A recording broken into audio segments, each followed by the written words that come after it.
वळूयात पुढील महत्त्वाच्या बातमीकडे। महायुती सरकारने शेतकऱ्यांना दिलासा दिला।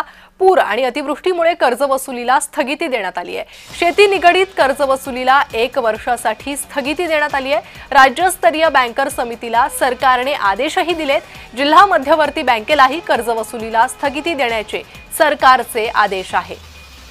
तर कर्जमाफी संदर्भात काही निर्णय होतो का याकडे महाराष्ट्रातील शेतकऱ्यांचं लक्ष लागलेलं असताना हा महत्त्वाचा निर्णय राज्य सरकारने घेतलेला आहे। अधिक माहिती घेणार आहोत आमचे प्रतिनिधी मनोज दयाळकर यांच्याकडून।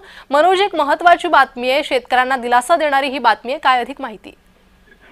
फडणवीस सरकारचा आपण या ठिकाणी पाहतो, शेतकऱ्यांना मोठा दिलासा मिळाला आहे। पूर्व अतिवृष्टीमुळे कर्ज वसुलीला या ठिकाणी स्थगितीही देण्यात आलेली आहे। सहकारी कर्जांचे करणार या ठिकाणी पुनर्गठन करणार आहे। आपण पाहतो शेतीशी निगडीत कर्ज वसुलीला 1 वर्षाची स्थगितीही देण्यात आलेली आहे। राज्यस्तरीय बँकर समितीला सरकारकडून हे आदेश देण्यात आलेले आहेत आणि आपण पाहतो जिल्हा मध्यवर्ती बँकेलाही कर्ज वसुलीला स्थगिती देण्याचे सरकारचे आदेश आहेत। त्यामुळे आपण पाहतो फडणवीस सरकारचा या ठिकाणी शेतकऱ्यांना मोठासा हात देण्यात आलेला आहे आणि पूर्व अतिवृष्टीमुळे कर्ज वसुली या ठिकाणी स्थगितीही देण्यात आलेली आहे। अगदी मनोज, आपण पाहिलं तर शेतकऱ्यांकडून कर्जमाफीची मागणी होते। जेव्हापासून विधानसभा निवडणुकीच्या प्रचारात एक आश्वासन देण्यात आलं होतं महायुती सरकारकडून, स्वतः मुख्यमंत्र्यांनी उपमुख्यमंत्र्यांनी या संदर्भात वक्तव्य केलं होतं। त्यामुळे कुठेतरी अजूनही कर्जमाफी बाबत निर्णय झालेला नाहीये आणि शेतकऱ्यांना या कर्जमाफीची अपेक्षा आहे।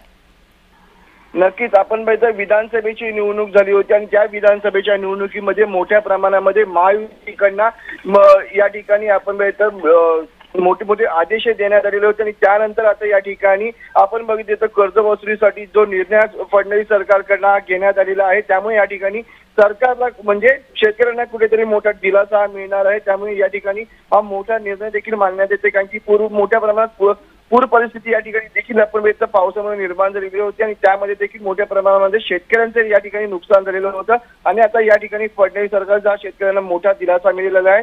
पूर्व अतिवृष्टीमुळे कर्ज वसुली या ठिकाणी स्थगितीही देण्यात आलेली आहे। मनोज, धन्यवाद या सविस्तर माहितीसाठी। तर पूर आणि अतिवृष्टीमुळे जे नुकसान झालं होतं त्यानंतर शेतकऱ्यांना दिलासा देणारी ही बातमी। शेतीशी निगडीत कर्जासाठी स्थगिती देण्यात आलेली आहे, 1 वर्षासाठी ही स्थगिती देण्यात आलेली आहे। राज्य सरकारने तसे आदेश दिले। जिल्हा मध्यवर्ती बँकेलाही कर्ज वसुलीला स्थगिती देण्याचे आदेश सरकारचे आहेत। महायुती सरकारने शेतकऱ्यांना हा दिलासा दिलेला आहे, बँकांना तसे आदेश देण्यात आलेले आहे। राज्यस्तरीय बँकर समितीला सरकारने स्पष्ट आदेश दिले। पूर आणि अतिवृष्टीमुळे कर्ज वसुलीसाठी स्थगिती देण्यात आलेली आहे, 1 वर्षाची स्थगिती देण्यात आलेली आहे। त्यामुळे महायुती सरकारचा शेतकऱ्यांसाठी हा महत्त्वाचा निर्णय म्हणता येईल। मात्र अजूनही शेतकऱ्यांना अपेक्षा आहे ते कर्जमाफीच्या घोषणेची। ही घोषणा होते का आणि कधी, हे प्रश्न अद्याप अनुत्तरित आहे। मात्र अतिवृष्टीग्रस्त नुकसानग्रस्त शेतकऱ्यांसाठी हा दिलासा आहे। राज्यात मोठ्या प्रमाणात पूर आणि अतिवृष्टीचं सावट होतं, ज्यामुळे शेतकऱ्यांचं प्रचंड नुकसान झालं। अशात कर्ज भरायचं कुठून हा प्रश्न उपस्थित होता। मात्र काही ठिकाणी बँकांचा तगादा शेतकऱ्यांच्या मागे असल्याचं पाहायला मिळालं।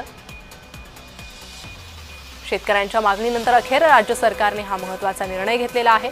शेती निगडीत कर्जवसुलीला 1 वर्षाची स्थगिती देण्यात आली आहे। महायुती सरकारने शेतकऱ्यांना हा मोठा दिलासा दिलेला आहे। त्यामुळे आता 1 वर्षापर्यंत शेतकऱ्यांकडून कर्जवसुली करण्यात येणार नाही, कर्जाबाबत तगादा लावण्यात येणार नाही।